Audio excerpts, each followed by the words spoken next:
Où est passé Jean-Pierre? Tu peux me le dire? Je ne sais pas.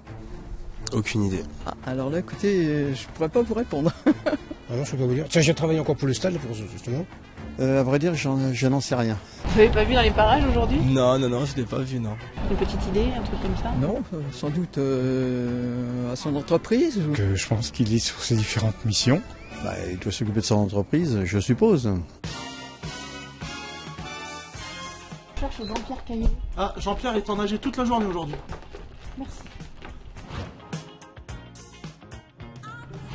Allez, organisez-vous, Momo.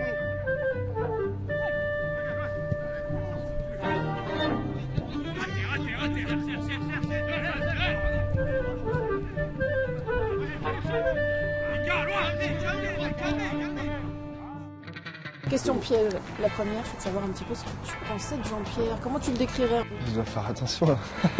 C'est un président très adorable. Pour moi, c'est quelqu'un de très bien, généreux, gentil. En fait, très gentil avec moi et en plus, il m'a donné beaucoup de confiance aussi. C'est quelqu'un humainement, c'est quelqu'un de très sensible, de très proche de chaque joueur. C'est un passionné déjà du football, il aime ce qu'il fait, il aime le club, il se donne à fond pour le club. Pour résumer, c'est quelqu'un de passionné, avec tout ce que ça peut comporter, dans les bons, les mauvais moments. Et puis je me pose des questions, Diego, moi je dis, faut pas s'enflammer, il faut jouer. Bon, des fois, ça peut clasher. Il a une grosse entreprise plus le club, il faut qu'il soit assez dur et strict pour tenir toutes ces choses-là. Mais en tout cas, on y met beaucoup de cœur à œuvrer pour faire grandir notre club.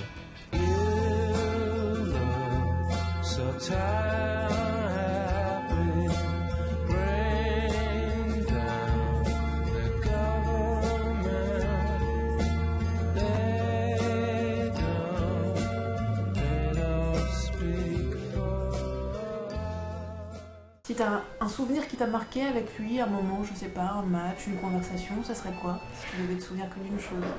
C'était les premiers buts que j'ai marqués contre Montpellier. Il est arrivé, il m'a dit, Diego, tu peux me donner ton maillot, ton premier but, hein?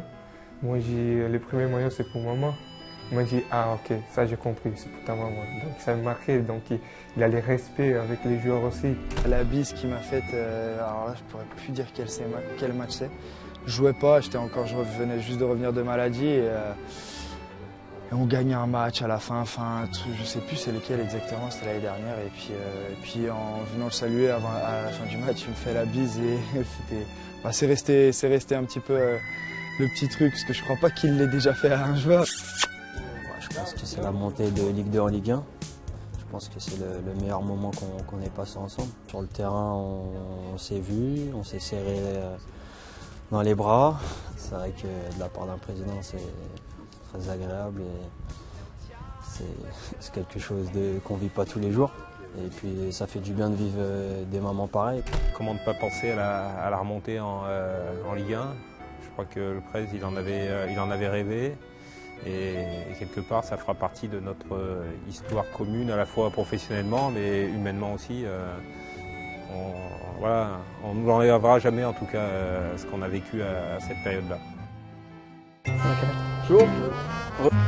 Bonjour. Le Prez, comment elle va, ma petite fourmi? Ah ouais. Si tu avais une petite requête pour le président? Non, je pense que pour le moment ça va, il nous gâte pas trop mal. Bon, il le sait, le président, ce qu'on souhaiterait. On va parler de la prime après Paris et puis ça sera très bien. D'augmenter les primes. Si jamais on gagne, qu'il la triple au moins, ça serait bien. Mais je crois que c'est un vœu collectif lui aussi, hein, c'est de faire grandir le club au niveau de ses structures, hein, au niveau de la formation, au niveau de notre centre d'entraînement. Et ça fait partie des choses aussi sur lesquelles on s'active en coulisses pour faire grandir notre club. Voilà. Après, ça reste un patron, donc lorsqu'il lui arrive de prendre des décisions ou de dire non, on est forcément pas toujours d'accord avec, mais la plupart du temps, il a toujours raison. Oh, c'est beau ça. Alors ça mérite une prime à la fin de l'année. Je pense. C'est énorme. Jean-Pierre.